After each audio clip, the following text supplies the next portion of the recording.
times of political turmoil, we believe that it's important that people talk about their perception of the direction of the globalization.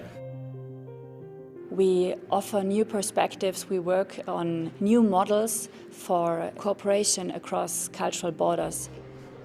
For us, aspects like transculturality, aspects like cultural awareness are extremely important. And I think the Transcultural Caravan is the perfect example where you can engage yourself and gain personality. And it's a very unique opportunity to get to know the unknown.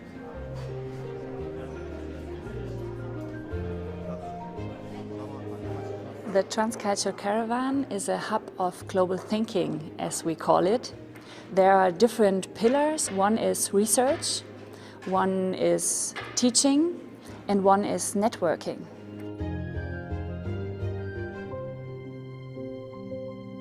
For practitioners, we offer to develop the capability of people, the capability of managers to cooperate, to work with each other, to create new commonalities. Working together with the Transcultural Caravan really widens our mindset. I'm the leader of an organization with 11,000 people.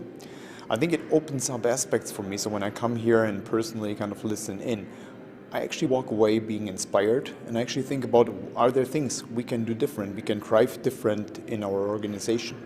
So this is why the Transcultural Caravan aims at bringing people together for exchange, but also for practical projects, for doing something together and for learning together. We have different formats of tackling questions of transculturality and leadership. We have projects with cooperation partners from other countries, with international university networks. We have our publications, our Transcultural Winter School, and also our Transcultural Leadership Summit.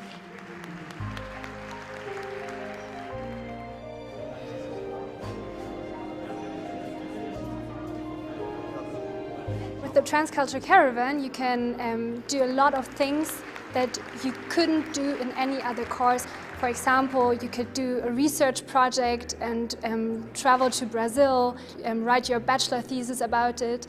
Or in my case, I organized a conference together with a team. My university had the opportunity to engage in the Transcultural Caravan, and this created a unique opportunity for me to go to the Amazon and get to know the local riverside communities that live there and that have a totally different understanding of how life works. What we believe is that we cannot only teach transculturality in theory. Our students have to experience it by themselves, by taking them to other countries like Hong Kong, like Brazil, like Uganda. They get in a new environment. They have to tackle their research questions, adapting to the context. They get engaged with the local people, with the students from different countries. And the way that I could connect with them really changed my perception on how can you lead by understanding how is the other individual that you're talking to. And I believe that I'll take this piece of the caravan for the rest of my life.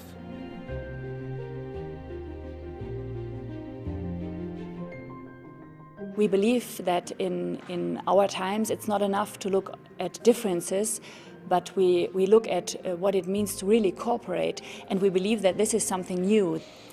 Our questions are global questions, and that's why we are looking for people from all over the world to join us on this journey with the Transcultural Caravan.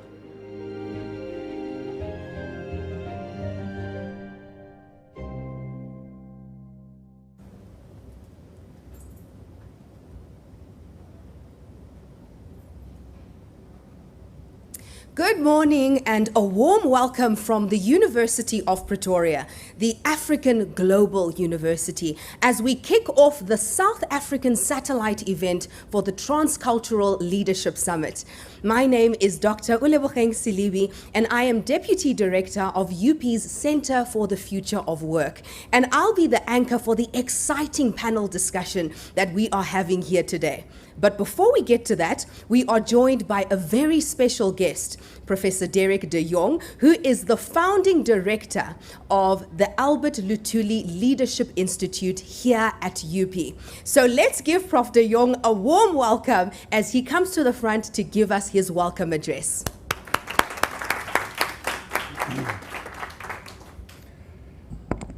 Good morning, and thank you very much, Olebogeng, for this opportunity. Friends, ladies and gentlemen, our distinguished guests and our students, it is my great privilege to welcome you all at the first South African edition of the Transcultural Leadership Summit. This is an event that has been happening, and I should emphasize, growing annually since 2016. Up to now, it has only taken place at Zeppelin University in Germany, with which we have been collaborating since 2019. Each year, the rest of the world would go to Germany to consider, to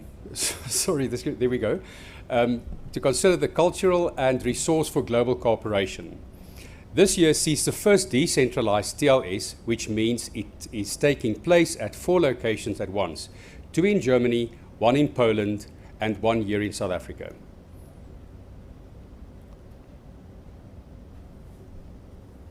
Thank you. Sorry for that. There's a bit of a technological glitch, but we will continue.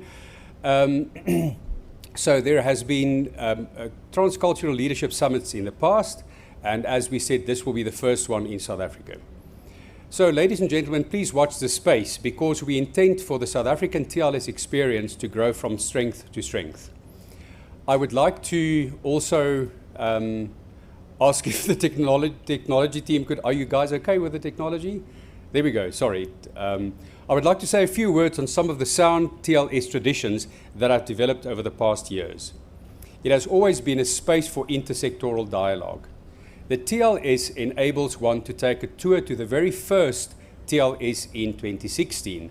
And from the beginning, the cooperation between academia, the private sector, and civil society has been intentionally obvious. It has always had an implicit focus on development, which has over the years become more explicit and is now increasingly becoming focused on sustainable development in particular. It has always had a pedagogic focus, meaning that the TLS is one leg of what has evolved into a 3-pillared learning experience. While aimed especially at student learning, the multi-sector nature of the TLS and the student research projects that follow has in practice resulted in a multi-directional learning experience. Learning all around, in other words. We want to learn from each of you and from the sectors you represent, and hope that you will similarly experience your horizons being broadened as well.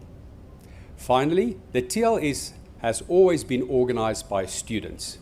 Having been fortunate to have experienced a TLS in Germany in 2019, I must tell you that the professionalism, creativity, and ownership displayed by these students was something to behold.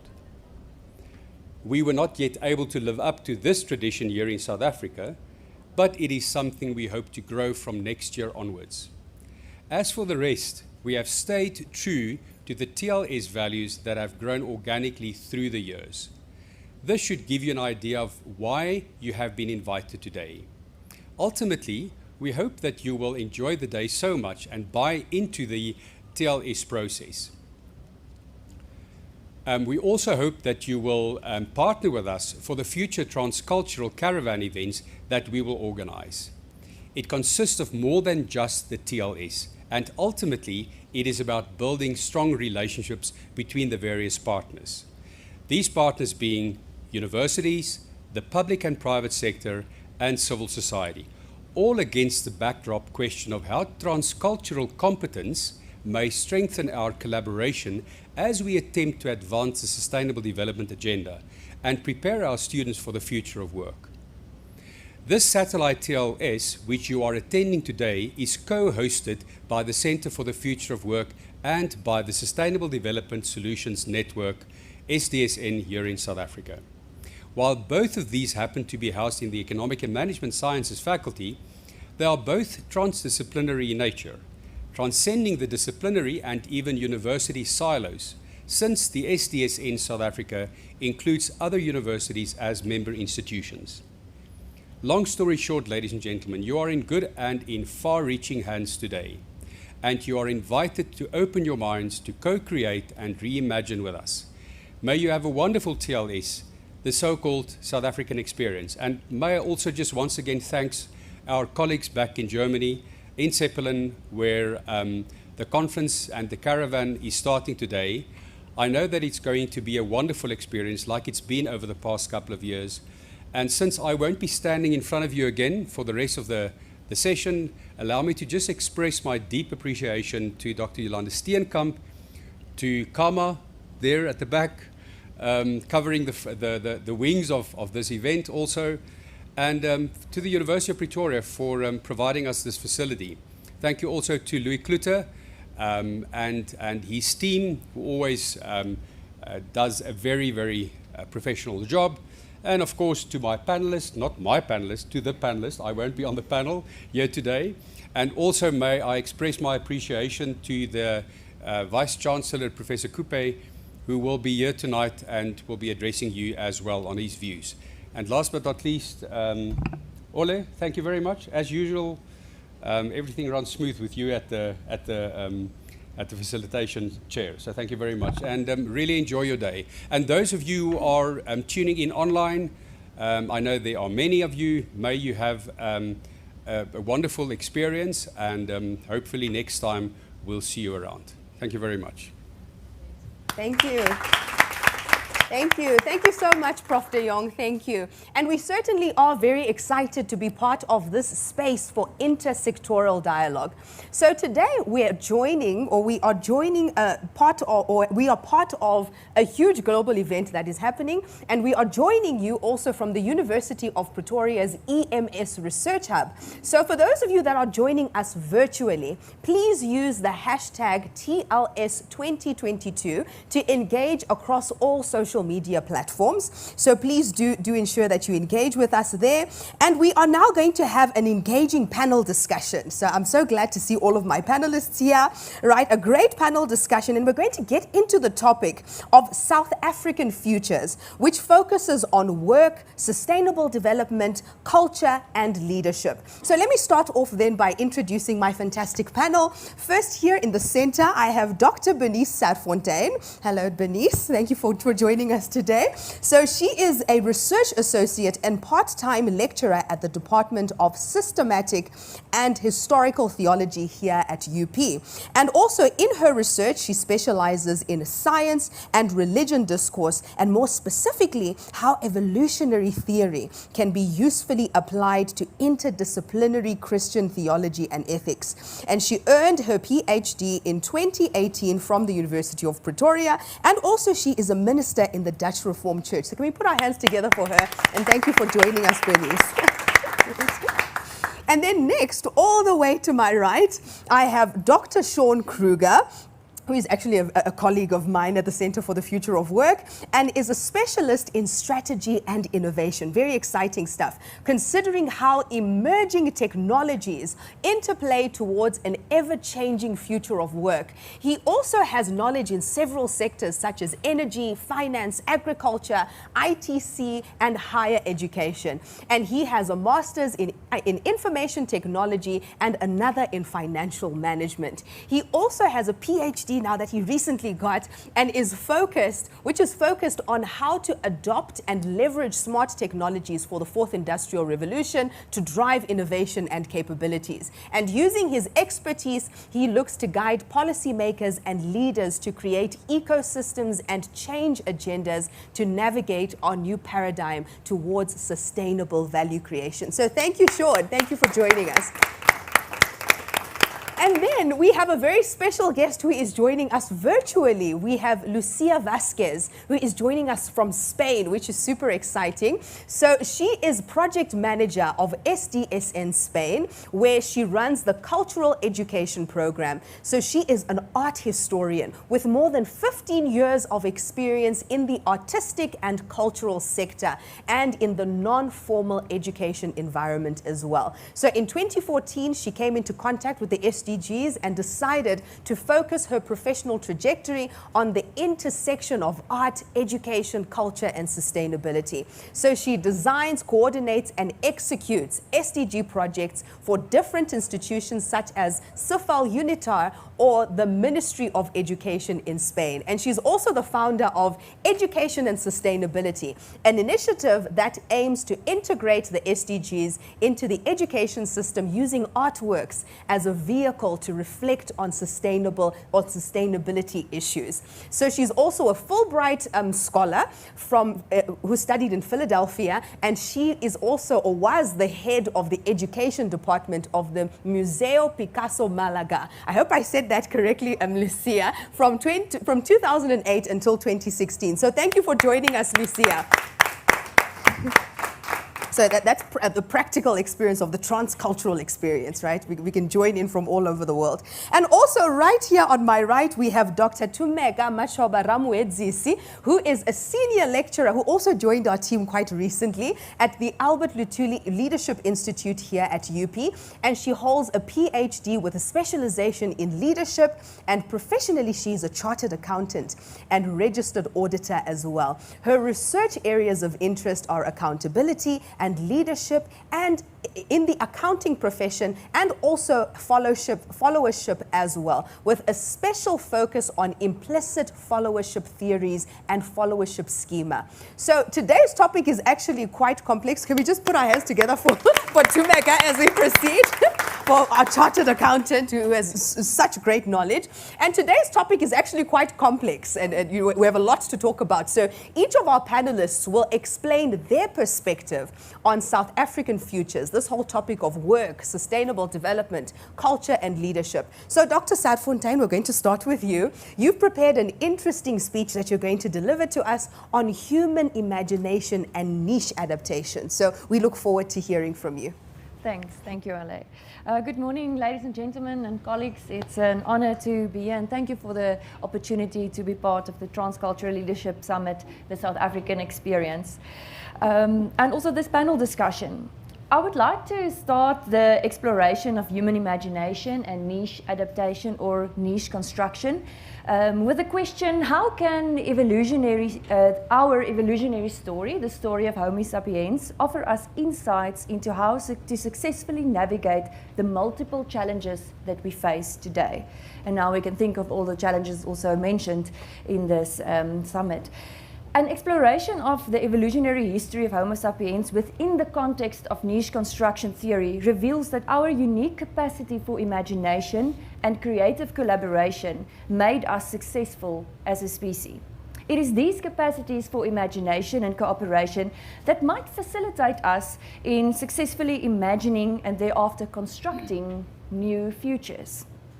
It can be argued that the myriad challenges currently experienced in the world, such as various injustices, climate change, wars, essentially stems from the same source as innovation applied in hunting and gathering, intimate relationships, and religion. This advancement necessitates both creative imagination and collaboration, which can result in both sustainable and unsustainable outcomes or futures. For example, our capacity for creative imagination created extraordinary works of art, literature, and science, but also the Holocaust, global terrorism, colonialism, large-scale ecological devastation. So from a niche construction perspective, it's the process by which organisms concurrently shape and are shaped by their ecologies. Homo sapiens could be considered as ecosystem managers, leading participants in the pursuit for justice and sustainability for local and planetary ecosystems and futures. Few constructs are more important to the future of this world than creativity. Creativity lies at the very heart of how humans evolved and what it means to be human. Even though many species engage in acts that could be described as creative, human creativity is exceptional in that it has entirely transformed our planet, unfortunately not always in sustainable ways. our evolutionary story tells us that the human capacity for shared intentionality, combined with our capacity for imagination, is how we became a species mainly distinguished and shaped by creativity. Prominent scholars exploring the evolution of human natures argue that it is the human capacity to move between the realms of what is and what could be, and the material indications thereof in the archaeological and fossil record that identifies the emergence of a specific evolutionary context and history for Homo sapiens. Over the past 2 million years, the human lineage developed a particular niche in which imagination and creativity and creative collaboration, which is important, plays a central role. Just for a moment, if we can focus on niche construction, it is the process of responding to the challenges and the conflicts of the environment by reshaping the very pressures that the world places on an organism. And in the most basic understanding, a niche consists of the space, structure, climate, nutrients, and other physical and social factors as they are experienced and restructured through organisms and through the presence of collaborators, competitors, and other agents in this shared environment. So nearly 2 million years ago, early Homo's ability to establish better food options improved, which involved more creative ways to get food. They developed the capacity to make tools out of items in the environment around them, and their inclination to handle difficulties not in isolation but together enabled them to pay more attention to their surroundings, observing how other creatures in their niche attempted to get food, often failing, initiated this creative process. Etched stones and simple sharp flakes of the earliest tool manufacturing are the first concrete evidence of our lineage's capacity to see more than what is merely in front of us and to create innovative form and function in the world.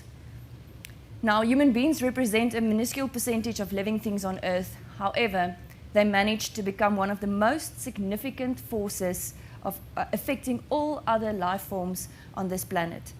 Even though numerous organisms engage in niche construction, humans are unparalleled. You just think of agriculture, culture, domestication, towns. The whole premise of niche construction, the process of evolution that we humans do so well, is that through both individual and group actions, we can reshape the landscape for the generations that come after us. And then following this perspective, sustainable and just futures implies using our creative abilities to responsibly change, responsibly structure, responsibly develop the human niche, and only to such an extent that the present generation of all living species in our niche, as well as the future generations, would be able to flourish.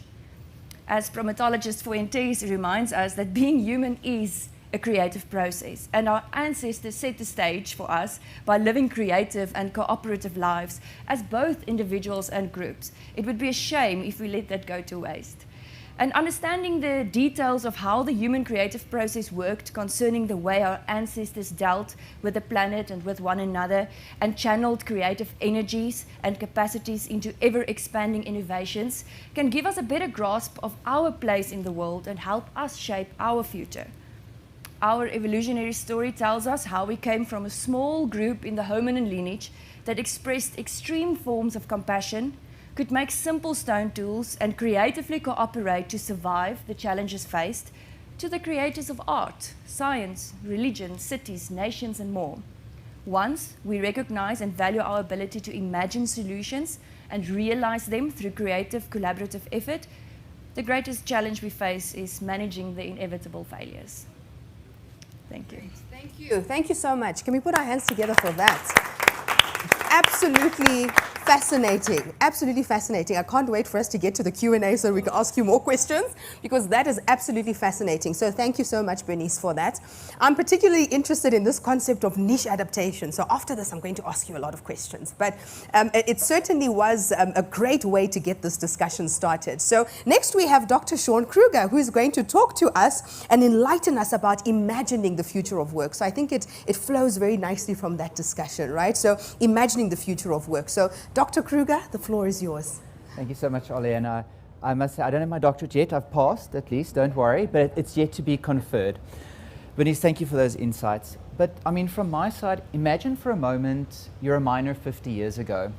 Most likely it would be a male figure, as women weren't really in profession. I don't even think they were allowed, if I'm not mistaken. Now, how do you see that person 50 years ago?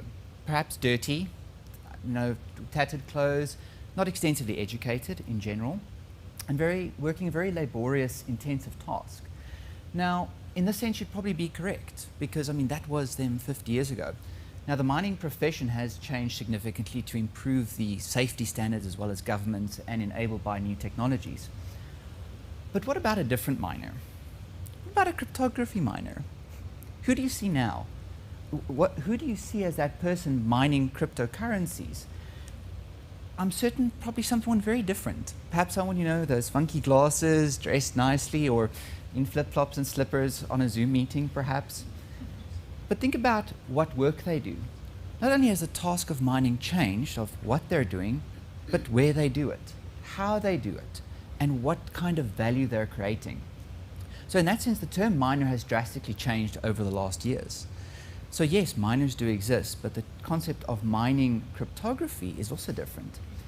What scares me the most is who would have thought years ago that a digital token would be worth more today than a physical piece of gold that has gone through, I speak under correction, you seem to know a lot more in terms of that, but billions of years of, it was a plant and it's gone through and it's pulled from the depth of the earth, and I mean, people could die, versus something that's digitally manifested.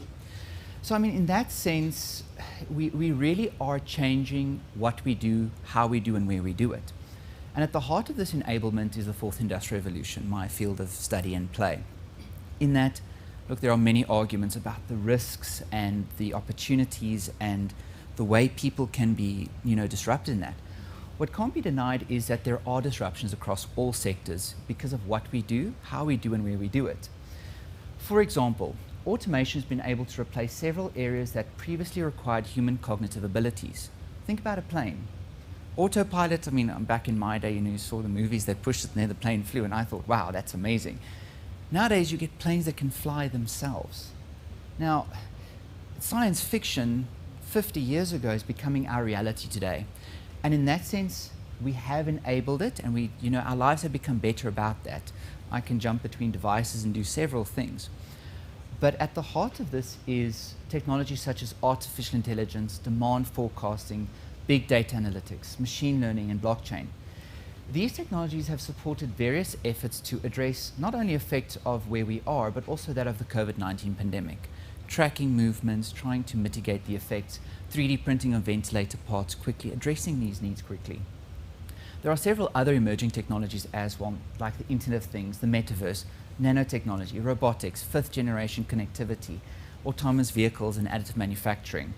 Now, these technologies are constantly evolving, and they're evolving quickly, and that's what makes it so disruptive. You learn a system today, and by tomorrow, as you've just gotten the grasp of it, Sean comes in and says, so you've got a new system to learn today, and then people want to throttle me.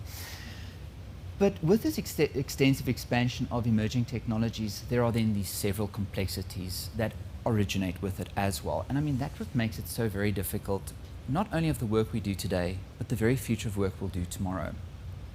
This is because, as the example I provided, technology is changing what we do, where we do it, and how. Now, how can business leaders, strategists, and even government agencies or academics as ourselves navigate such pressures? Well, let's consider the role of universities. It used to be these ivory towers only for the highly intelligent and very niche groups. But in South Africa, they can continue to be considered critical for the development of society as a whole. Because think about the research that's being done. It's not just in these isolated pools anymore. It's, as mentioned in our sessions today, we're collaborating globally. We're trying to do things better, and we're looking to the betterment of society. But who do we focus on? Students, our graduates, the younger generation. But I'd like to pause here for a moment of, let's consider who our students are. We always see young, funky, I used to be there back in the day when I could run around, but what about the existing workforce? They're our students as well, because they require upskilling and constantly changing. The workforce of today is constantly changing. So in that sense, we need to also consider who we see as our students. But I digress. In this sense, universities are custodians in delivering value, as well as a pipeline of capable people. That's a key word, capable, not only in the workforce of today, but that of tomorrow. Now that's no small feat. I mean, that's quite a lot of pressure. But on a practical level, universities have conceptualized ways to do so. They're constantly evolving, at least with the times, and it's encouraging to see. But one change could be the move towards nano, micro, or large macro scale credentials. So, you know, you work 3 years, 5 years towards a degree, but perhaps reconsider how those happen and start to integrate it to address customized tasks quickly while addressing a specific need in a much more rapid way, upskilling quite quickly. Now, in that sense, micro-credentialing could be able to enable a leadership, a project manager, whilst perhaps being in the field of CAs, or design thinking project management. So you're still a professional in your field, but are able to adapt that in a new way. So in this sense, demonstrate expertise such as leadership and project management in new ways. So at the core of this, of course, is technologies, and that's where my field of play is. And we need to be able to navigate it. I mean, there are complexities, there are risks, definitely. But I think we have the opportunity to leapfrog within the 4IR, within South Africa as well, if we take the strategic policies and initiatives today. Thank you. Thank you so much, Sean. Thank you.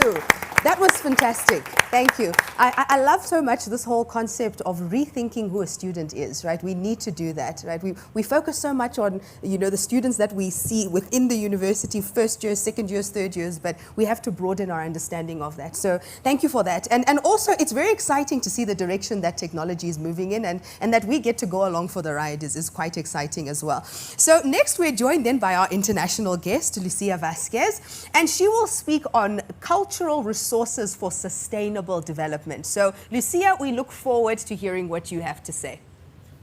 Well, thank you very much, Ole, and thank you to SDSN South Africa and the University of Pretoria for having me here, even if I'm not from South Africa. I feel very honored to share with this expert this panel. I couldn't agree more with Bernice and Sean about the topics that they were talking before. And I believe you're going to find my brief speech very aligned with Bernice's words, because before I give you some specific examples of these resources that we are working from SDSN Spain, I would like to set some key messages or principles that are driving our work in culture and sustainable development. The first message, I would say, it will be that we already know that to achieve the 2030 agenda, we have to transform the whole world up to bottom: transportation, cities, land use, food system, everything. But above all, we need to transform our identity, who we are as an Homo sapiens, as Bernice was saying before. And that change of mentality and that change of identity, global identity, it is a cultural change. So cultural, and that will be the second key message, becomes a place from which to start building this new narrative that has a lot to do with the creativity that Bernice was saying before. It's a new citizenship, a new, if you want, a new Homo sapiens that respects and protects cultural and natural diversity and understand its place in the world and the role that we play in the planet. So culture in that way has the power to reimagine our world and inspire societies to take action. And the third key message, I would say, is that the way Western culture has shaped the global identity for the past 200 years. Sean was mentioning the Industrial Revolution, and all the changes. This way, as I was saying, Western culture has shaped the global identity, make us affirm that climate change, it is a cultural challenge. You cannot separate these two concepts. So therefore, culture needs to be at the forefront of every debate about climate change and sustainability. And going now to the resources, specific examples of practical examples of resources in culture and sustainable development. here in SDSN Spain, we have been working since 2017 with the cultural sector of Spain and Latin America, with the aim of mobilizing them and raising awareness of the 2030 agenda. In that sense, we have been promoting and organizing an annual conference on culture and sustainable development that this year is the 5th edition in Barcelona in December. You're all invited if you want to come all over here. And this is a symposium that tries to connect cultural professionals, share knowledge, and present ways in which their professional practice can be more sustainable.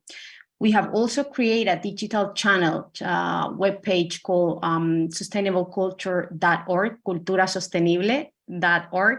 Unfortunately, it's only in Spanish. We hope we can have it in English soon. But this is a platform, a place to post news, resources, to create collaborations and to upload publication, everything about the intersection between culture and the 2030 agenda. We have believed since the beginning that education and training is very important. We have developed an education program with contents designed specifically for the cultural sectors and professional interest in having this and acting on this SDG holistic basis. And finally, we have launched during this year's series of publication that work as tools, practical guides, sort of roadmaps on a new way of designing cultural projects, incorporating this sustainable development approach. Thank you very much. Thank you. Thank you so much, Lucia. Thank you. And honestly, I don't think any of us would mind a trip to Barcelona. So that's definitely going to be happening, I'm sure. And I'm so glad that you focused, on ESG and the interconnectedness of social and environmental issues, So I'm glad that that's coming to the fore more and more in recent years. So also the final panelist that we have is Dr. Tumeka Machoba Ramwedzisi, who will enlighten us on transcultural leadership for the future. So Dr. Ramwedzisi, it's over to you. Thank you, Ole. Thanks very much. And thanks to my fellow panelists. I'm very honored actually to be here. And I hope I will be enlightening indeed. So just, to borrow from the literature that I've read in the field of transculturality and transcultural leadership, I'm just going to offer an amalgamation of the thoughts of the various scholars as part of this presentation. So when it comes to transcultural leadership, especially from an organizational perspective, one has to consider the cultural diversity within their context and how to manage that for an effective organizational culture. Folkers quotes from Simons et al. By saying that being transcultural means to be grounded in one's own culture, but still having the culture general and culture specific skills to be able to live, interact, and work effectively in a multicultural environment. And I think we can imagine what that also means just locally in a South African context. He goes on to say that the job of a transcultural leader is to articulate, implement, and nurture a global cultural vision, and thus to create multicultural synergy. Taking a transcultural approach in any field moves us beyond comparative concepts and into accounting for the complexity of cultural belonging and co-creation. Essentially, that leads to thinking about how opportunities for cooperation can be identified and established by focusing on commonalities rather than differences between cultures. Having more of a consideration of commonalities or the development thereof across cultures allows us to explore the productive potential of cultural diversity. When considered from the perspective of globalization, transculturalism seems to be what is required for global value creation. That is, where culturally diverse actors and organizations productively combine their resources for joint value creation. I previously mentioned cultural belonging and co-creation. These are key concepts, both in a global context as well as in a specifically South African context. I say this because we know that depending on where you are, there are certain cultures that are viewed as dominant over others. This could create the perception that because a transcultural approach has a focus on commonalities as opposed to differences between cultures, there's a requirement or leaning towards assimilation of one culture over another, a phenomenon that tends to happen when there is a dominant culture, usually as a result of a power dynamic. And this is something we need to be aware of in our interactions with each other. Assimilation, in fact, is not the goal. To illustrate this point, I use a few excerpts from Montesino's and Gronfelder's study on transcultural competence, where they say, "It is important to appreciate cultural differences whilst also recognizing commonalities, and that the transcultural approach does not strive for homogenization. There needs to be a clearer distinction between similarities and commonalities. Similarities refer to the state or fact of being similar, whereas commonalities refer to the state or process of sharing ways of thinking, feeling, and/or acting.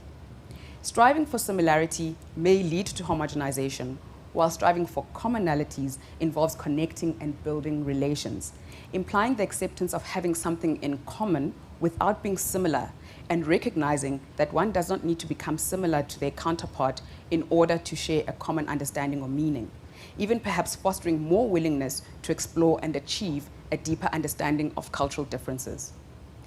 Therefore, in closing, I want to say that transcultural leadership for the future is going to require the dismantling of certain power dynamics and the embracing of commonalities, whilst also respecting differences between the various cultures within our organizations, in order to increase cross-cultural cooperation and ultimately value for the organization, and thus also co-creating an organizational culture.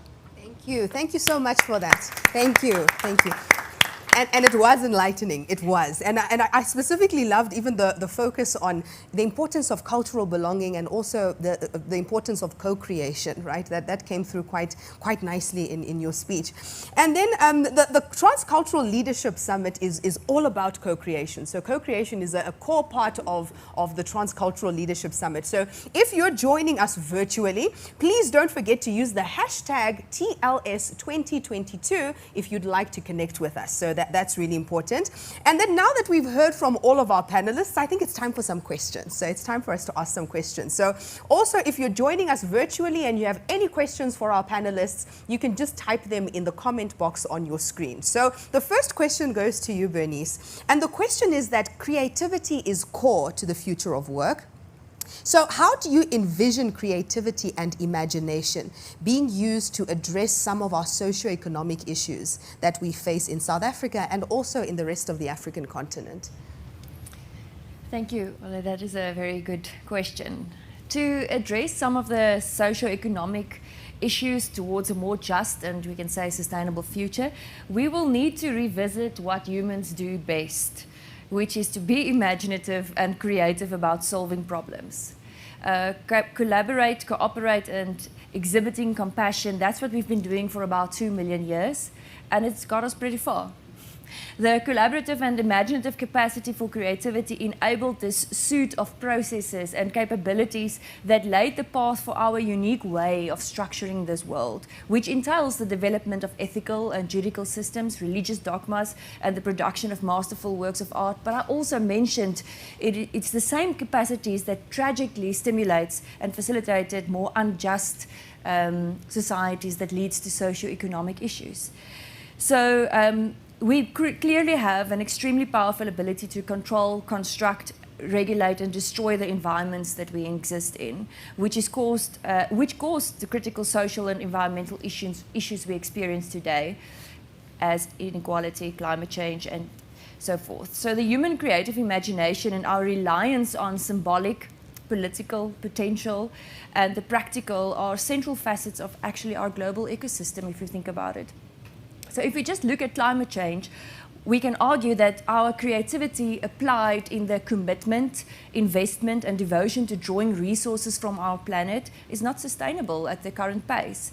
And it's partly due to certain beliefs about ourselves and our stance towards the rest of nature and the relations to the world. But in spite of that, we as humans are expert niche constructors. We are ecosystem managers who have the capacities necessary to shape just and sustainable futures by shaping just and sustainable processes.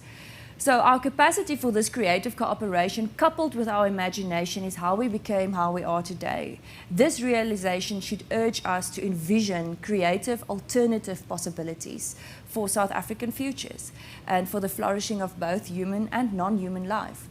Being human is this creative process, and we have survived by doing it. So once we recognize, I think, the value of our ability to imagine solutions and realize them through creative collaborative effort, we only have to, as I said, actually manage the failures, because there are going to be failures.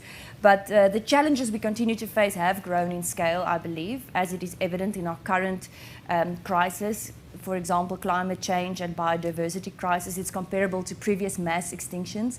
But that's just all the more reason for our next steps to be all the more creative, I believe.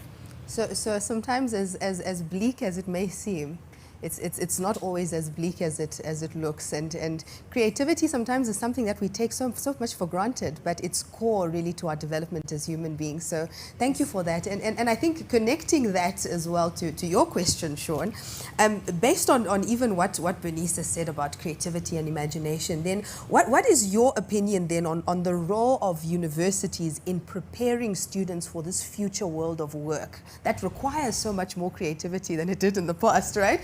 And what are some of the practical ways that you think we can go about developing students with the correct skills for the workplace of the future? Definitely something to think about. And stemming from your creativity side of things, you said something very key there. We're going to fail. It's a horrible thought. But I mean, if you've ever dealt with a 3D printer, additive manufacturing, everyone always sees the end result. But no one sees the journey to get there. The burning of your thumbs, the screaming at the machine, people think you go crazy some days.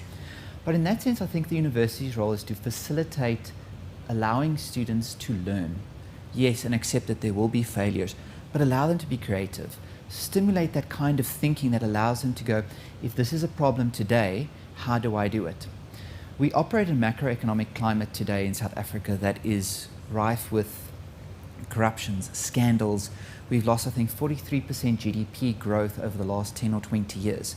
That's a significant barrier for a student entering university. Now, I mean, university's role in that sense is to go, yes, we have problems. We have many. But let's enable you to think and focus on the opportunities. Here are the potentials using creativity. That's how can you make it better? We are dealing with economic growth. We are dealing with problems in job creation. We're dealing with climate change, striving for carbon neutrality.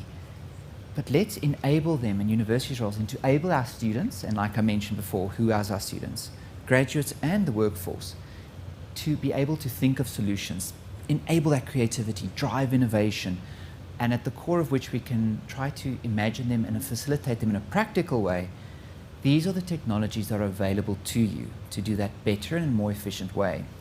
I think the most difficult concept in terms of the complexity is when we mention universities' role, it's no longer in that one niche area. You mentioned that it's, with the 4IR, we're in a global arena. A student needs to enter a global market competition. Do you enter it a company that works only in South Africa, Africa, or entirely? So just preparing them on a practical way makes it quite difficult. But I think core to which what we can do practically, what technologies exist? This is a 3D printer. This is what AI looks like. This is what a digital token can do. Let them see and give their own imagination so that they can apply that creativity in their own context to create that kind of value. Absolutely. So even as academics, we shouldn't be afraid of all of the changes that are happening in this environment, right? We have to be more open to the change, right, and more adaptive, because that will also allow our students to adapt better. So thank you so much, Sean, for that. And then also, Lucia, we have a question for you as well. And you know, we've talked so much about creativity and you know, technology, but also when you look at South Africa and the rest of Africa, it's incredibly culturally diverse. Right? So how can cultural diversity be leveraged then for sustainable development in its social, economical, and ecological dimensions?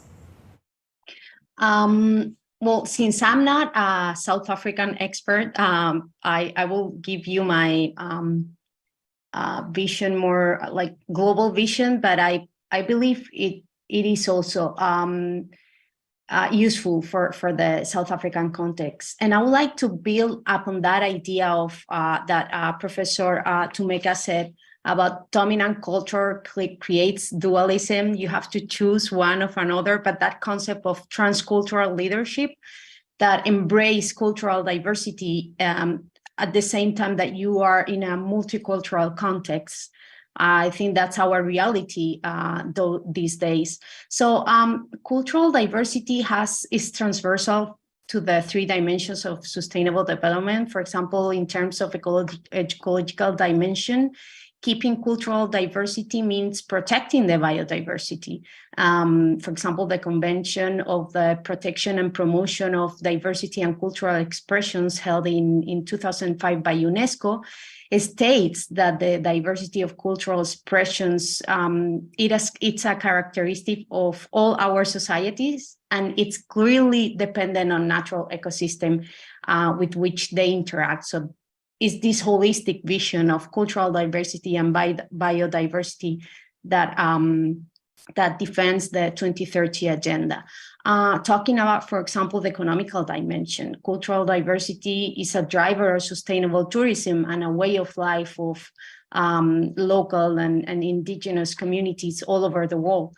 And this was also said in the last Mundial conference held in Mexico 2 months ago. And in terms of social dimension, cultural diversity is a cultural right.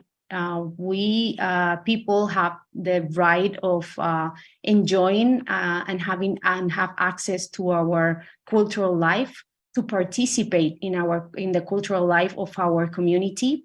And there is a very important report that was launched a few weeks ago, written by the Special Rapporteur on Cultural Rights. And from SDSN Spain, we have the unique opportunity we were part of the group of experts that were working with the Special Rapporteur from the UN.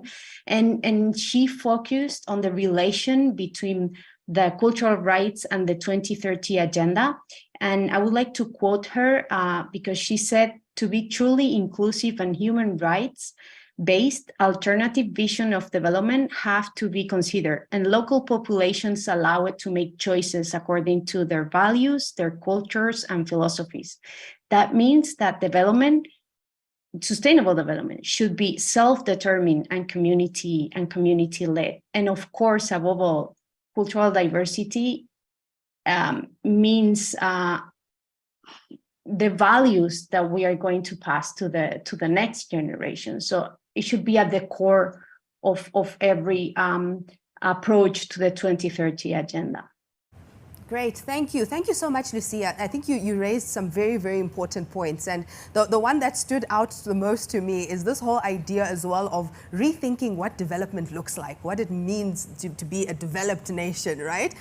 So that's something that is core to the conversation, and that's a conversation that we can certainly take further. So then, Tumeka, when we look at the socioeconomic ills that South Africa has specifically, we need then effective leadership. So if we're going to talk about rethinking what development looks like and all of that, we need effective leadership for that to happen, right? And effective leadership plays a role in addressing many of the socioeconomic issues that we have in South Africa. So what should universities and other institutions be doing then to develop better leadership capabilities in our students? Thanks, Ole, for that question. When I saw that, I'd have to be looking at something around that, I got very excited. And the reason I got excited is because I felt it's actually going to give me an opportunity to talk about an aspect of leadership that we don't often talk about, especially in our universities. So I think the starting point should be to consider the fact that leadership is not just about developing leadership capabilities, but also followership capabilities. So we tend to think of leadership being about leaders, but there's a lot of literature that's actually gotten us to think about leadership as being a relational process between followers and leaders. Now, if we start by getting our students to think about leadership as a process and a phenomenon that is co-constructed between leaders and followers, I think we'd likely develop better followership and leadership capabilities, thus resulting in actually more effective leadership outcomes. From an organizational context, it's likely that most of our university students that exit are not going to go into the position of a leader wherever they go, but likely that of being a follower. But this should not be taken lightly. We need effective followers just as much as we need effective leaders. You mentioned socio-economic ills and social ills facing our country. We often blame the leaders for these, and of course, leaders should be accountable and responsible, and they should take that accountability and responsibility. However, there are followers who are participating in the continuation of these ills. If followers in an organization just look to the leader and do whatever the leader says without any consideration of their own moral compasses or what they believe is good or right for the organization or the country, they are essentially committing what Carsten and Ulbin referred to as crimes of obedience, being obedient to a fault. And with that type of behavior, we are not going to get anywhere close to starting to address our social and socio-economic ills. We need our students to leave university knowing that their responsibility begins even when they are followers, such that by the time they are leaders in their organizations, they have already been courageous and stood up for the right things. Very powerful point there. Very, very powerful point. Because I think sometimes part of the problem is that we see being a follower as a default position, right? You just kind of, if you're not a leader, you just kind of, it's a default position to be a follower. But we have to be then more conscious about being followers. So in the same way that we're developing responsible leaders, we also need to develop responsible followers who will become responsible leaders, right? So excellent points there, and thank you for that. So then, Bernice, when we think then of the future world of work that will have all of these fantastic responsible followers and responsible leaders, it's a world that's interdisciplinary and also transdisciplinary, which I know links a lot with the work that you do. So then from your perspective, what is the role then of imagination and niche adaptation in equipping future leaders to best navigate that inter and transdisciplinary environment? Thanks, Ole. I think it ties very closely to your introduction and to Mega, and also what Lucia just said now, the whole concept of diversity. Because if we begin with the question, how can our evolutionary story, how might it offer some insights that can help us navigate, then part of our success is this ability to imagine that ensured our evolutionary success by being a species that is able to embrace diversity and enforcing then creative cooperation from out that embracement of diversity. So becoming human and being human is a messy and a long and a difficult story. It's not, from the start of our lives, we are social, we are reliant on others, confused, curious. Humans can't, for example, walk or talk for the first few years. It takes at least a few decades to become good at being human, if we ever become good at being human. So what the members of the community and the broader community, we can now, for example, think not just local but international, think, see, eat, feel, do, hope, dream. It shapes who we are and how we do what we do. So being so creative and having such a long development also led to being unique. Each of us are unique, and then it creates diversity of voices and capacities inside the overall unity of our species. And it's a diversity that creates many challenges but offers even more opportunities.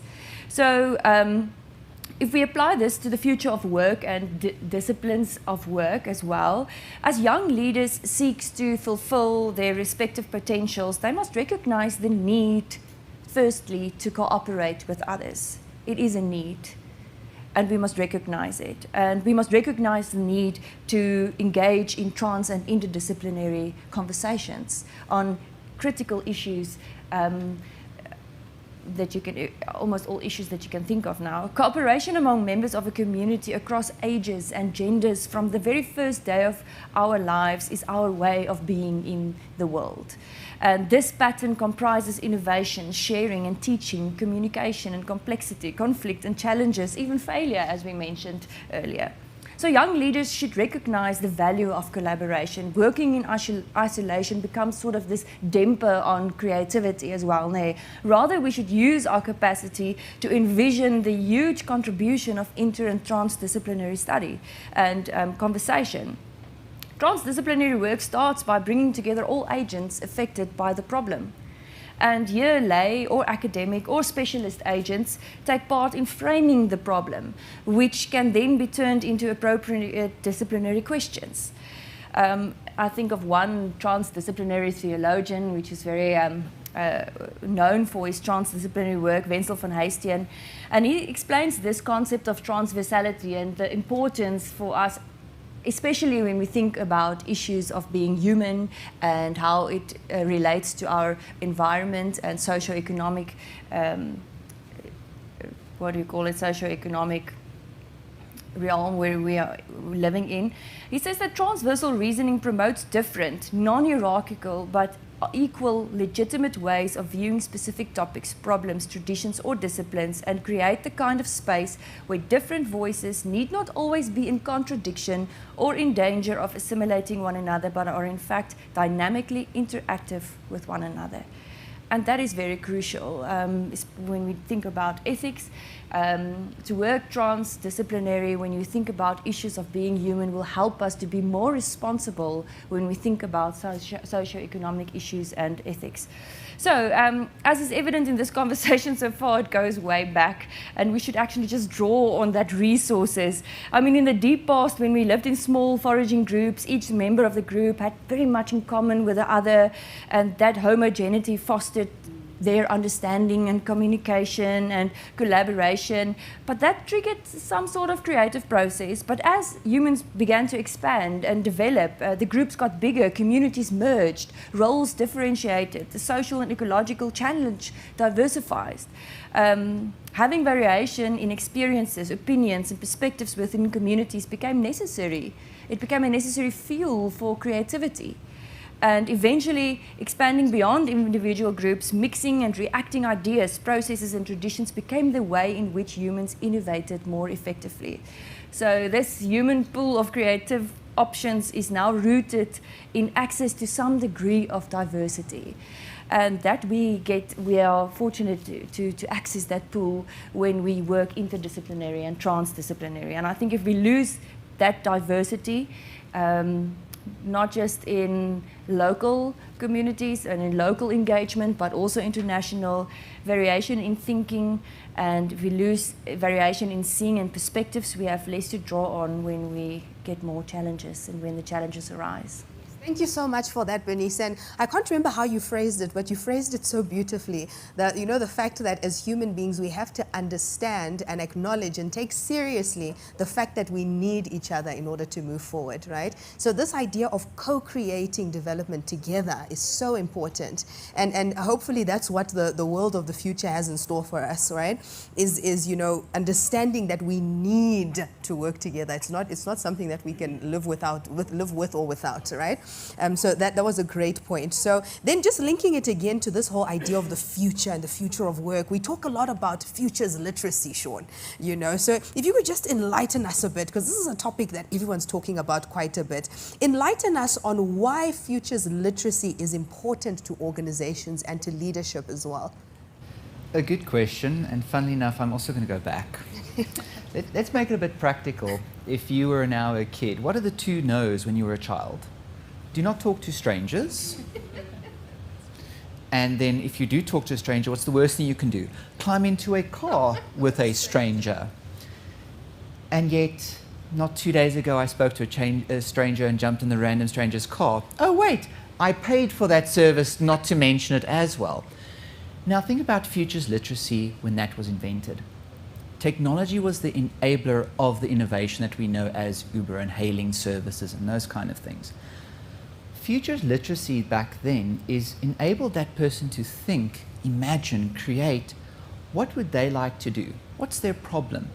The value they added was, I don't need to buy a car, or I get tipsy and I don't want to drive home. That was the value. So from an organizational perspective, future literacy is critical for leadership, but I think you've mentioned now as well, thinking about it, is fellowship.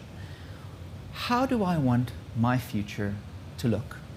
What do I want it to be? I want it to be better. I want to live in a world where we live in a carbon neutral society, where in South Africa I walk to my light switch and I put it on and it goes on. You know, that's the dream. Now, future literacy enables us to think about how to get there and what's possible, maybe even imagine something that's not, and build the technologies to get to that point. Now, future literacy in that sense from an organization is creating value, remaining competitive in a global arena. So future literacy skills are critical now, and as we progress, they will, I think, always be required. Because as the next thing develops, we'll need to think about how to address that, and maybe it's not always for the better. I mean, Uber is a great example. Yes, a lot of jobs have been enabled, and the gig economy has brought in billions of rands, let alone US dollars, to our economy. But then you need to think about the fair work policies and how people are exploited in that sense. So it's such a complex and dynamic thing of there's good and there's bad. But the future literacy skills allows us to think about what can we do and what do I want it to be? And at least make an effort towards that future, becoming literate, be thinking, innovating, developing, becoming creative, but also agile to move around. And if that didn't work, failed, but then I learned what not to do and what doesn't work. So in that sense, a very critical skill, but a very difficult skill to learn, if that makes sense. But that could be a personal thing as well, because we're constantly changing. But it really is a critical skill, as you said, right? And I'm glad that you even brought up that example of Uber, that we always have to think of things holistically, right? Because it's almost like a double-edged sword. There's a biblical reference, Bernice, that we can talk about later on. But it really is like it's good on one side, but there are also certain things that we need to think a lot about when it comes to new technologies and the impact they have, right? So that's really, really important. And then Lucia, I have a question for you then, because we've talked quite a bit about the formal education environment, and you have vast experience in the non-formal education environment, which is a big part of the future of learning as well, right? And how do you think culture and the formal and informal education environments can better collaborate for the betterment of society, specifically in developing economies? Well, I think now, currently, from education leaders to policymakers, I believe in almost every country, decisions about how to transform learning and education are being made. And also, they are incorporating culture in a vast concept, not culture as some museums that you go with, with the school or a place you go to see theater, but culture understood as a ecosystem. And Bernice was talking before about an ecosystem that we inhabit, and it's not only one. We inhabit multiple ecosystem, local. Cultural ecosystem, regional cultural ecosystem, national and international cultural ecosystem. So in these frameworks, education is already in a cultural ecosystem or in multiple cultural ecosystem. So this moment offers a unique opportunity to really step back and ask big questions, as Sean was saying, for example, how do we want our future to be? And think differently about transforming education, incorporating all this cultural diversity and cultural identity, although every system will be transform in different ways. On the other hand, culture or cultural forms or cultural life has this ability to be really an engine of social change by appealing to emotions, which is a very important thing here to consider, and being a vehicle for it. It has the ability to allow us new ways of perceiving and interpreting the world and our habits. So as the pedagogue and artist Luis Kaminzer said, he said, art is a place, and you can replace art by culture. Art is a place where things can be thought that are not thinkable in other places. So therefore, I think cultural and educational environment are these spaces, both formal and not formal, are these spaces where people can talk, can listen, think, and act, and they both can foster our ability to recognize the interconnections and give us this holistic vision of the world. They have the potential to accelerate the change towards this new global community, this new narrative that we were talking before. And this is especially important when we talk about developing countries, because besides all the benefits of having, of course, the SDG 4 accomplished, quality education influences in every other SDG, the combination of culture and education for sustainable development help creating abilities that are very important for this world we are living in, such as critical thinking, helps dealing with complexity in a more and more complex world, give us this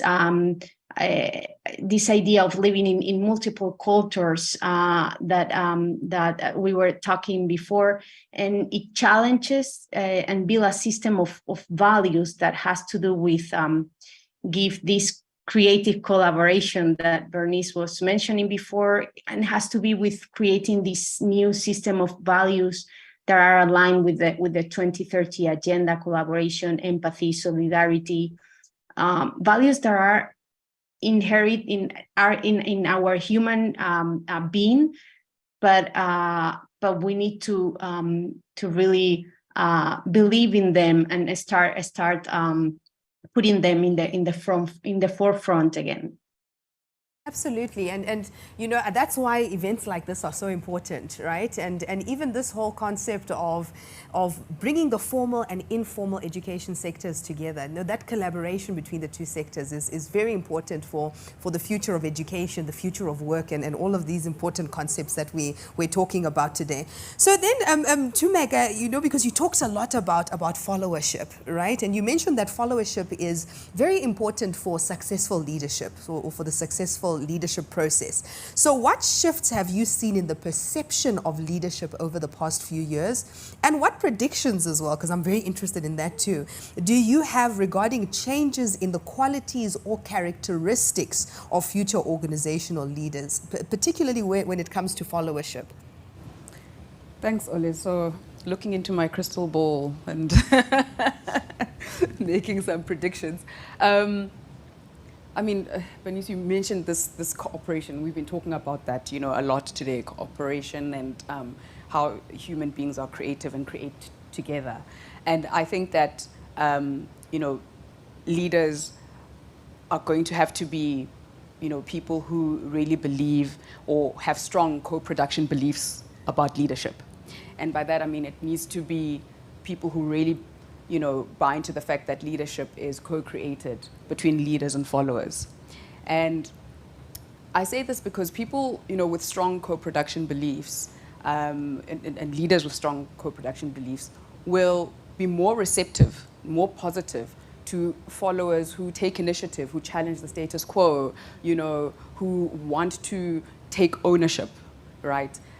Because they'll understand that they are co-creating together. Right, because you mentioned multidisciplinary organizations, so no one person knows everything in any case, right?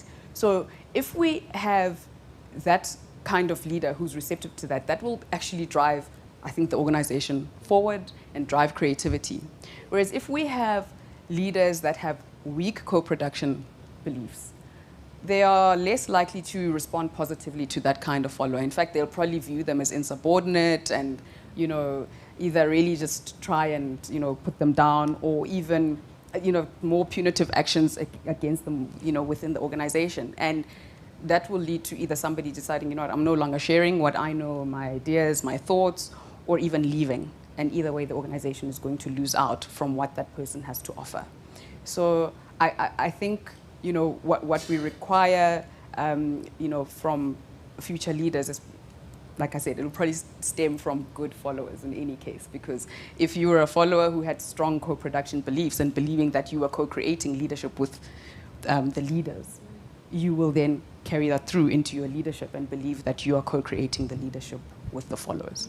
I love that. So we are co-creating leadership with our leaders. I love that, right? So as followers, we also need to take that responsibility, because we are almost creating the leaders that we either want or don't want, right? Which is, it's a harsh reality, but it's true. So thank you very much for that, Tumeka. So I'm sure at this point our audience is excited then about the prospect of having our panelists, answer their questions and hearing the panelists' perspectives on the questions that we have. So we have a few questions from the audience. I see there's Mulalo, who is asking the question to Dr. Kruger. So you have a question there, Sean, that what are your views then or experiences of using digital card wallets in the South African context?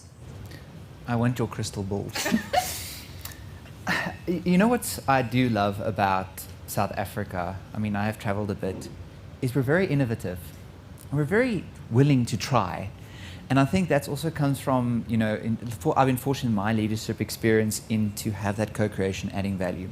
So to address your question, in the sense of using digital card wallets, I tap my phone when I pay. I just think bringing our culture towards that new form of what is defined as a wallet, what is defined as payment, and are we ready for that? I'm not sure. But I think our younger youth are very much excited to try these new things. So I think there is a definite future for it, especially if we can do it in fun ways. I think the trick will be to bring society along with it. I'm thinking about my mother and family who's, I think they still pay with like cash. She asked me to draw money. I didn't know how. It was embarrassing. So I think the trick there will be to bring our whole society along. We do have to bring our whole society along, right? It's so true. And also maybe even how user-friendly some of these technologies are, something we need to we need to consider quite a bit. And we also would like to ask the in-person audience, if you have any questions. We have a roving mic. So if the in-person audience would like to ask our panelists anything, you're welcome to raise your hand and contribute to the conversation as well. It looks like the in-person audience is quiet. Oh, we have one over there. So we're going to take one question over there, and we also have a question over here in the front. So we're excited to hear some of these questions.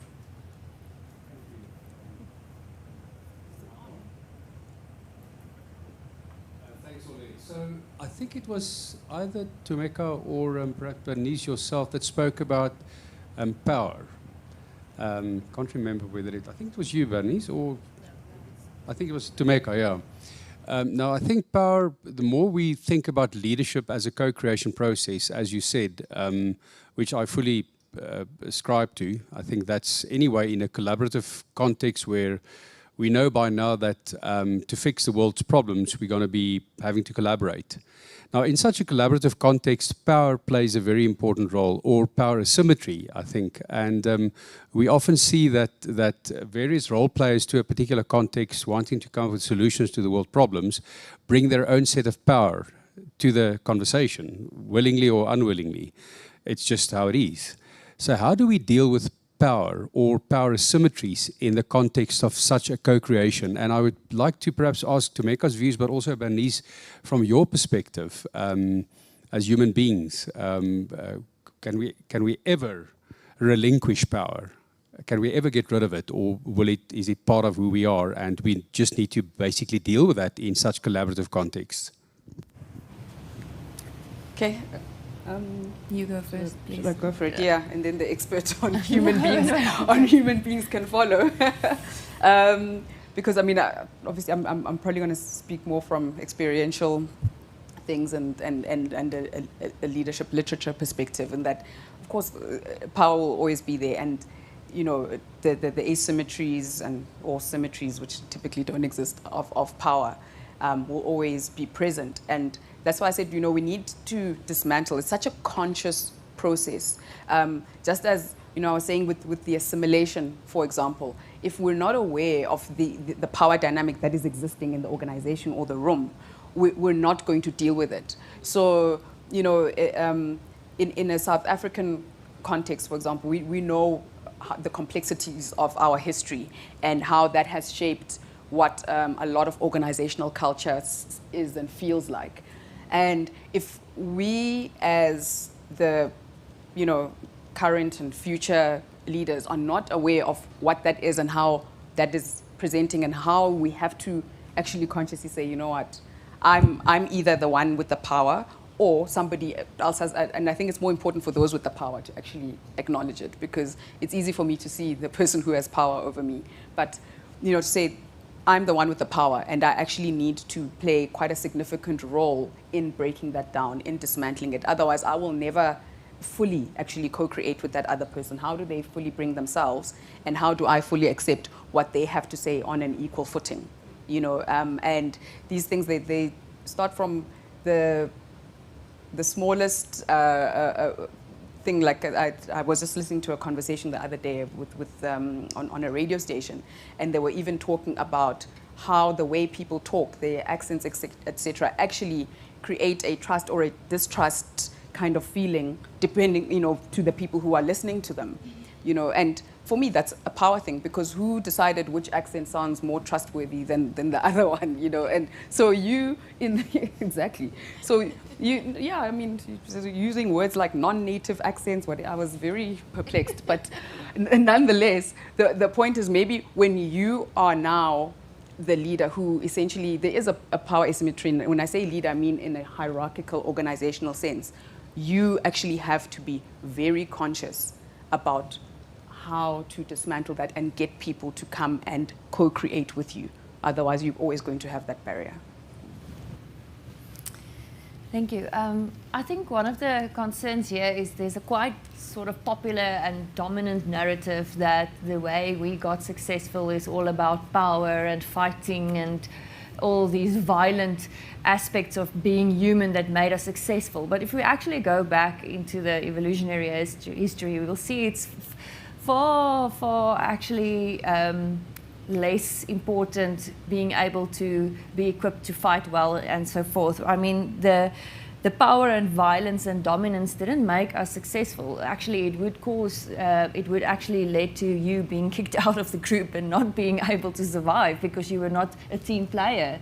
And if you go back, then you'll actually see that it is our capacities for empathy and being able to cooperate that we already said that actually made us successful and surviving. So I think that is a dominant narrative that needs to be really called out and say that really that is not the only story. It's actually not supposed to be the most important story, that the most powerful is I think it skewed our whole view of being human and relations. And unfortunately, it was for the past, how many 100 years, actually the only narrative that anybody wanted to talk about when they think about being human. And that made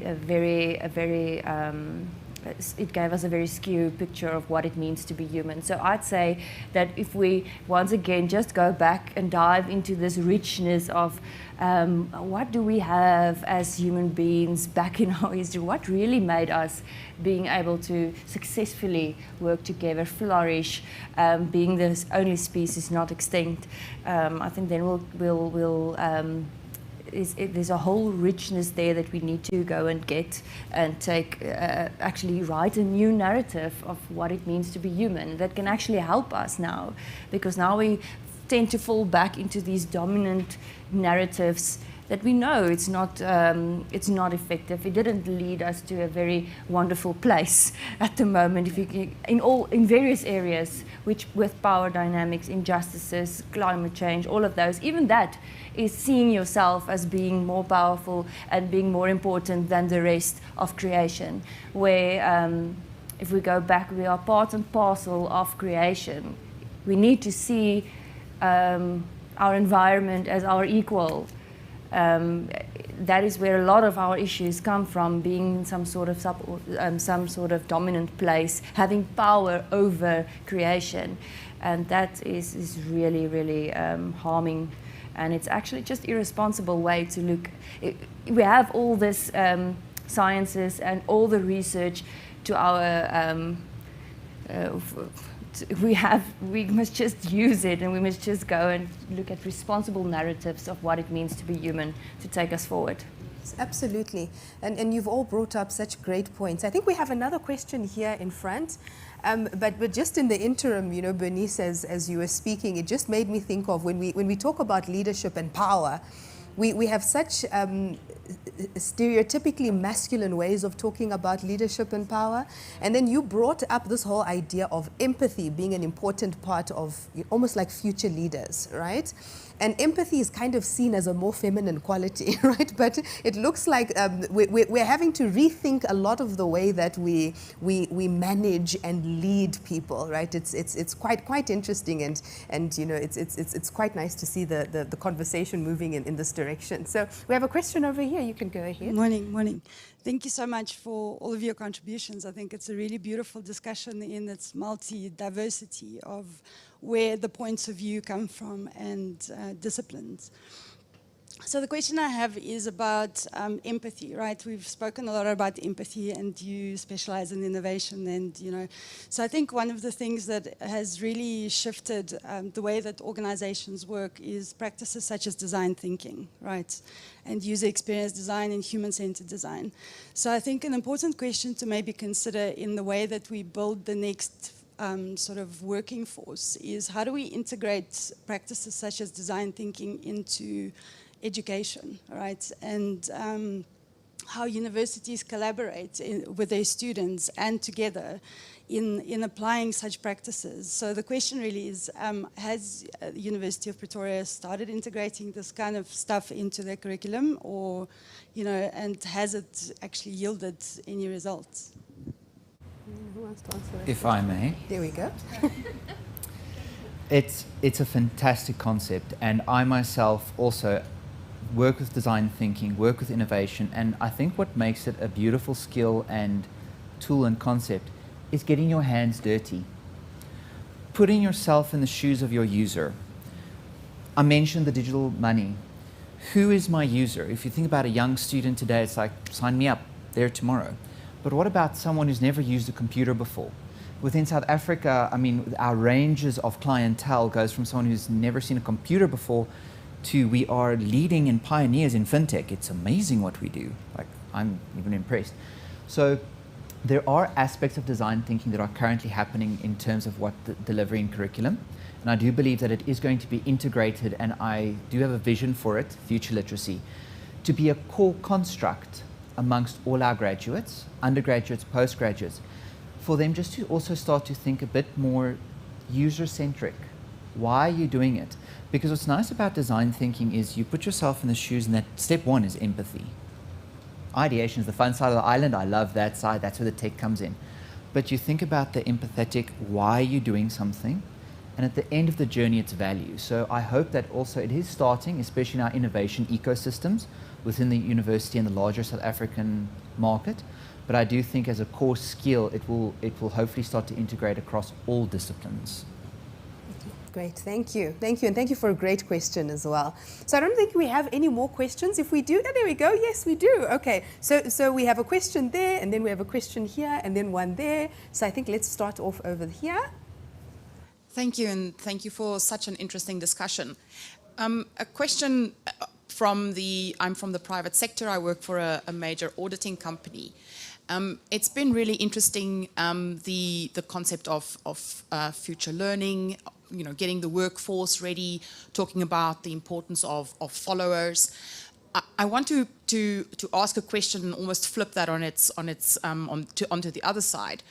We're finding it very difficult as leaders within organizations to find that connection with the younger generation. And I think there are many issues coming to the fore, technology being one of them, many issues coming to the fore that we are grappling with from a place of very conventional, traditional, perhaps very masculine leadership constructs.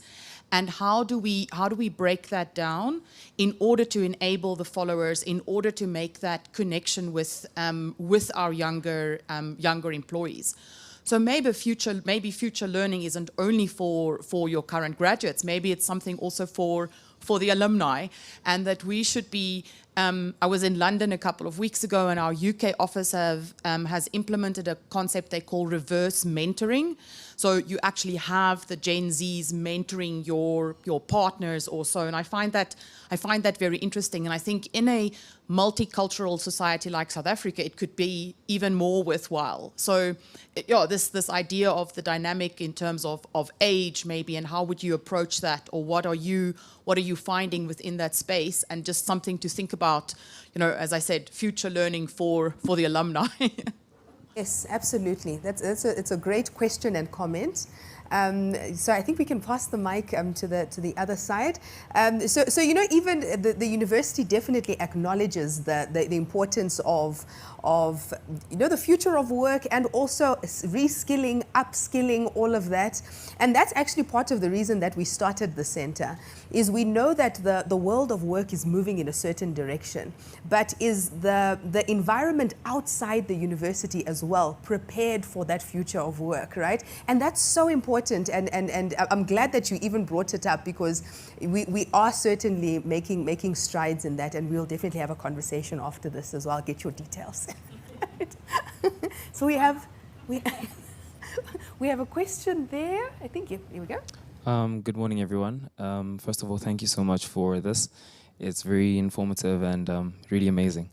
My question is to Dr. Tumega, and my question is, in the context of transcultural leadership, how do we deal with unethical leadership in government, especially looking and thinking about the future of work and where we're going as a society? How do we deal with unethical leadership? Thank you. Thank you. I think, you know, maybe my comment won't necessarily be within the context of transcultural leadership, maybe just broadly leadership in itself. I think, you know, what we need, as I said, are courageous followers. This is what we seem to be lacking. If we, you know, constantly look to leadership only for direction, I don't know how far we're going to go, because, you know, I mean, not to bring my political views into anything, but I generally just think globally, you know, political leaders are not necessarily the best people on earth, but they are supported by someone, right? You know, they have followers in a sense. You know, people either put them there or not, and, you know, we need to take responsibility as individuals around, you know, challenging our leaders. And, you know, there is a concept called courageous followership, actually. And I think we need to practice more of that. And, I mean, I don't know a lot about, obviously, the future of work, but what I have picked up before and today is that universities are moving towards the future of work. They are trying to equip their learners. But what's happening outside, I don't know. The previous lady, you're in the audit environment. I mean, you would have known there's this CA 2025, and, you know, it's a new way of training sort of CAs, the competencies, to prepare them for the future. But the people training them and signing them off know nothing, you know, to be quite honest, because they were not trained in that way. But they are the ones determining whether you are ready to be a CA of the future. So there's this big thing we need to do collaboratively, you know, together in order to, I think, you know, come with a better future and better leaders and more ethical leaders. Absolutely. Thank you. Then Tula, you have a question? Yes. Sin, you know, the way you describe innovation and technology, it's really an exciting place to be, that is in the future. But you also alluded in passing that future is not evenly distributed, and that we run the risk of leaving a lot of people behind. Broadband being the gold standard, and a lot of people don't have access to it. How do we ensure that we don't end up with an information-rich niche within society, and then the majority of the people are so information poor and they cannot innovate as a result? That is an excellent question, and it's disheartening to see when someone has never seen a computer in our day and age. I've had access to a computer since I can remember, and the other day I was dealing with a student, a first year, highly intelligent, and yet this person has never seen and doesn't know where to turn a computer on. And it broke my heart. So in that sense, my goal and vision and future literacy in that sense is to ensure a society, not necessarily South Africa, but almost globally, where we are digitally fluent. That's not a computer skill of, hi, listen, turn it on, use this, but thinking, how can I use information? How do I access information? And how do I leverage this digital technology? Now, in that sense, how? We're going to have many debates on that, and I'm going to look to my colleagues as well. But I think we do have a great opportunity to do more and do better. Whereas 20 years ago, if you had a concept, you came to university, you studied to be a CA, and they were the experts. Now, when I'm not sure something, I have access to YouTube, Udemy, online courses, and then by that time when I walk into an engagement, I'm so much more prepared than I used to be. So I think the trick will be teaching our society how to access the resources that are available to them, and also asking, not always government, but almost our corporate and our private sector to also, they do a lot of initiatives, I'm not saying they're not, but enabling access. And that's why internet penetration is one of the metrics for a country's success, is because their people have access to it. So I think in that sense, creating access, but then also showing how to become digitally fluent, to navigate. Because I mean, if you gave Noah an iPad today, I think he'd jump off a building with information overload. So I mean, there's that danger again. But I think making them ready, and it is exciting for me, because I've seen what someone can go from undergrad, no computer, and graduate, and in 3 years, it really is, it makes it worth working. Yes, absolutely. And I see we do have a question here from our online audience, and the question states that Dr. Sean spoke about technology and the future of work, and then Dr. Ole posed a question of what role the university is playing in equipping students for the future of work. And also, Sean, you answered by saying that we need to allow students to learn, right? So the question is, how can the university then allow students to learn? And how also can the university equip student leaders? So I think that's more for you too, Mega. How can we equip student leaders to equip their followers to learn to adapt to the future of work? I wish I had your crystal ball, please. I need that in my life. But I think from personal experience, I mean, being in innovation, Ollie knows this, I come from the fun side of the island. I get to see people excited. I get to show them what technology is, what it can do, what it's capable of doing. And I think in that sense, irrespective of what technology you are using, and I say this very carefully, I've innovated with a group of high-level delegates with a cardboard box and a Cokie and some sticky notes. Technology is an enabler. How we can look to equip our students is focusing on a problem. Technology allows us and creates its own problems, but it allows us to find solutions in much more effective and efficient ways. But if we focus on the problem and we can work together towards addressing the problem, that's what will allow students to learn, focusing on my problem, that chair doesn't work. Why doesn't it work? Listen, should we have chairs? You know, making them think in different ways. And always focus on the problem and how you navigate and pivot, whether you fail or be creative or imagine or use technology. It allows them all those skills to navigate. But whereas we together as an organization or a university or a government or a society, we're looking to make the world a better place by focusing on the problem. Yes, absolutely. And then to Mega, your perspective then on how the university can equip student leaders to equip their followers to learn to adapt to the future of work. Sure, yeah, there's a lot of equipping there. But I think, Sean, you said it, it's about enablement, all right? So you enable the leaders, you enable the followers, I mean, what you're saying about, you know, why does the chair not work, do we need a chair, etc. For me, it took me back to, I mean, I've got young kids at school and they do what they call inquiry-based learning. They literally just say something to the kids and the kids just ask questions. So they'll ask what they call is the big question. So solve this thing, you know, tell me about the chair or whatever it is. And they come up with maybe this, maybe that. And I think if universities can enable that type of learning, then, leaders and followers alike will be better equipped for the future of work, because what I see in the future of work is a lot of questions.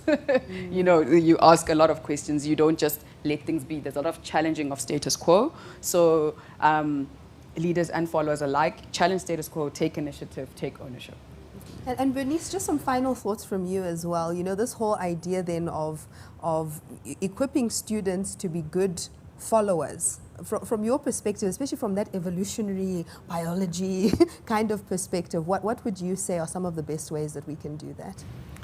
Sure. I think that is a very, very important question, and it's so interesting, and thanks for that perspective. If you're not only thinking of ethical leaders, but ethical followers, I think it's going to be we have to create a platform for students to actually be engaged with the sort of problem scenarios. How would we go about actually enable them to be creative and to think up solutions and to actually discover the value of not doing it in some sort of isolated discipline, but to actually from the beginning as far as possible motivate them and enable them to work transdisciplinary, to actually discover the worth of cooperation and diversity within it. I think we will be really, really poor if we do not value the diversity aspect within different disciplines when looking at a problem. Yeah.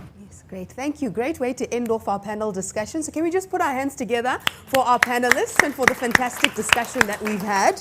So thank you again to all of you. Thank you to Mega. Thank you, Bernice. And thank you as well to you, Sean. And thank you, Lucia, to you as well, who's joining us virtually, for your great contributions. I think that we've all learned so much in such a short period. So it reminds us, or it reminds me at least, this TLS, it reminds me so much of the African proverb that states that it takes a village to raise a child. What this means to me is that beautiful things are often co-created, and it's so great to be able to co-create this great transcultural experience with people from all over the world. But don't leave just yet, because as we've wrapped up our panel discussion, you won't be hearing from us anymore. But don't leave just yet. The TLS still has so much more in store. So please tune in to the mother event that is being live streamed from Germany. But from the University of Pretoria's TLS team, we say thank you for joining us and enjoy the rest of the summit.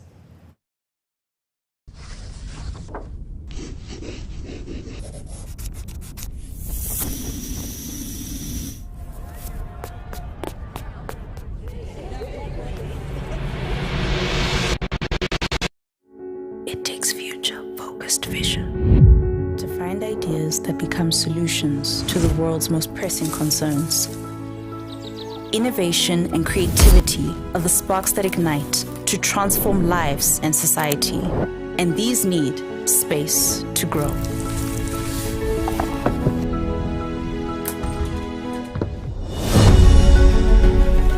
We are home to these creative and innovative sparks. Our work goes beyond the disciplines, across our 9 faculties, 7 campuses, and being one of Africa's top business schools.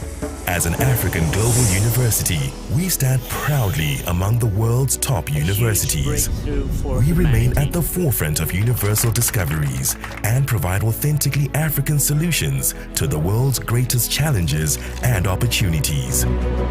We are pioneers in our fields, from the humanities to cutting-edge technologies, continually seeking ways to improve the world around us. Our hybrid learning systems provide quality education that enables graduates to become adaptable game changers. We have molded nearly 500,000 alumni who have made their mark locally and internationally, and we continue to inspire and equip our students to uphold our firmly rooted culture of excellence.